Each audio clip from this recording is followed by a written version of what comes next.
کہ نماز پہلی امتوں کو 2 نماز ہیں، ہمیں 5۔ پہلی امتوں کی مسجد کوئی نہیں، ہماری مسجد۔ پہلی امتوں کی اذان کوئی نہیں، ہمیں اذان ملی۔ اور اذان اتنا بڑا عمل بنا دیا میرے نبی نے کہ آپ نے فرمایا کہ اذان دینے والا قیامت کے دن سب سے اونچے مقام پر کھڑا ہوگا۔ حضرت علی فرمایا کرتے تھے کاش میں اللہ کے نبی سے حسن حسین کے لیے مسجد نبوی کی اذان مانگ لیتا، یہ حضرت علی فرمایا کرتے تھے۔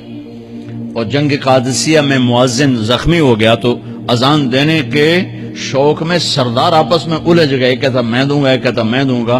پھر قرہ اندازی ہوئی جس کا نام نکلا اس نے اذان دی۔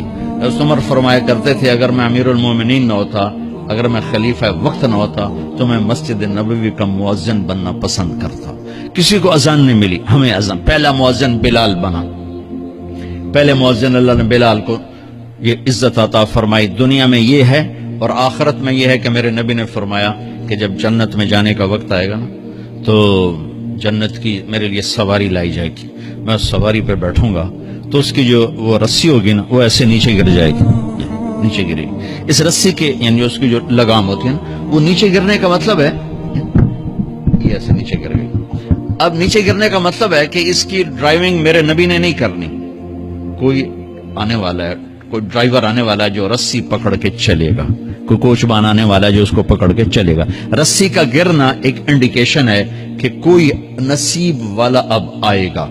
جب آپ کی سواری کھڑی ہوگی، رسی نیچے ہے، تو اب سب کی گردنیں ایسے ہوں گی، کون؟ سب قیاس کر رہے کون کون کون؟ اللہ کی طرف سے اعلان ہوگا بلال کو بلایا جائے، بلال بلال۔ تو بلال آپ کی سواری کی لگام پکڑیں گے اور آپ نے فرمایا کہ سب سے پہلے میں جنت میں جاؤں گا اور بلال میرے ساتھ ہوگا، میری سواری کی لگام پکڑے ہو جائے گا۔ تو ہمیں اذان ملی، کسی امت کو اذان نہیں ملی۔ ہمیں 5 نمازیں ملی، کسی امت کو نمازیں 2 نمازیں، ایک فجر کی 2 رکعت، عصر کی 2 رکعت۔ باجماعت نہیں، ان کو اپنی کتاب یاد نہیں، ہمیں قرآن یاد ہے۔ میرے مدرسے میں ایک بچہ اب ماشاءاللہ امریکہ میں وہ پڑھا رہا ہے، اس نے 30 دن میں قرآن یاد کیا۔ صبح یاد کرتا تھا، شام کو تراویح میں سناتا تھا۔ میرے مدرسے کا بچہ ہے، صبح بیٹھ کے مغرب تک پورا ہے سپارہ یاد کر کے اور عشاء کو تراویح میں سنا دیتا تھا۔ اللہ نے میں ایسا قرآن دے دیا کہ 1 مہینے میں بھی یاد ہو جاتا ہے۔ 3 دن میں بھی ایک بزرگ نے یاد کیا، 3 دن میں قرآن یاد کیا۔ اللہ نے ہمیں قرآن کی دولت عطا فرمائی، پڑھنے کے لیے 5 نمازیں عطا فرمائی، تہجد کی نماز عطا فرمائی، اوابین کی نماز دی، اشراق کی نماز دی، چاشت کی نماز دی، نماز کے کتنے دروازے کھول دیے۔ اور میرے نبی کی آخری نصیحت تھی میری امت نماز نہ چھوڑنا، نماز نہ چھوڑنا، نماز نہ چھوڑنا۔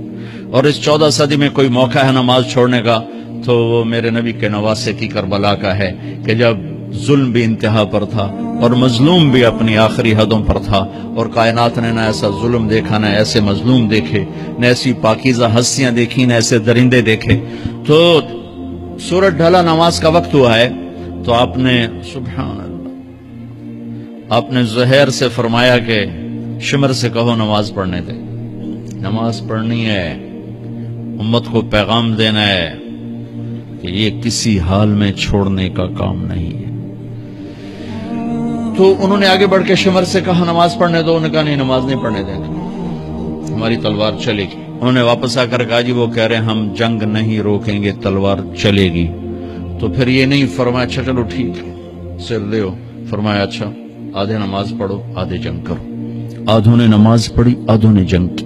پھر انہوں نے جنگ کی اور پہلوں نے نماز پڑھی، اور عصر سے پہلے سب کے سر کٹ کے نیزوں پہ چڑھ گئے۔ یہ وہ ہستیاں ہیں جن کو میرے نبی نے کہا میری آنکھوں کی ٹھنڈک حسن حسین، میرے جگر کے ٹکڑے، میرے جنت کے پھول، پتہ نہیں کیا کیا تشبیہات دی ہیں میرے نبی نے۔ اب جنت کے نوجوانوں کے سردار حسن اور حسین، اور پھر نماز نہیں چھوڑی۔ ان کو جنت کی بشارت تو ماں کے دودھ پیتے مل گئی تھی، کربلا کی وجہ سے نہیں ملی سرداری ان کو، وہ تو ان کے سر کا صحرا ہے الگ۔ ان کو سرداری جنت کے ملی ماں کا دودھ پیتے ہوئے کہ جنت کے نوجوانوں کے سردار ہیں حسن اور حسین، نماز نہیں چھوڑی۔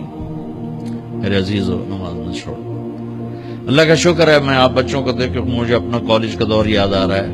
ہمارے دور میں ایک نعیم الدین صاحب گورنمنٹ کالج لاہور میں تبلیغ کا کام کرتے تھے، اور وہ اکیلے ہی نماز پڑھتے تھے، کوئی نمازی نہیں ہوتا تھا، اور کسی لڑکے کی داڑھی نہیں تھی، کسی لڑکی سوا سے ایک نہیں مندین کی۔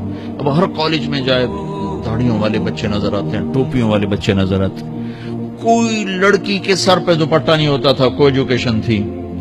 اب لمز جیسی یونیورسٹی میں بھی لڑکیاں پورے برقعے میں ہوتی ہیں، حجاب میں ہوتی ہیں، نقاب میں ہوتی ہیں۔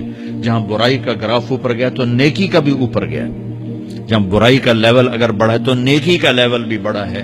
اتنا بڑا میری نسل کا مجمع اللہ کی بات سن رہا ہے، یہ اس دور میں کوئی تصور نہیں کر سکتا۔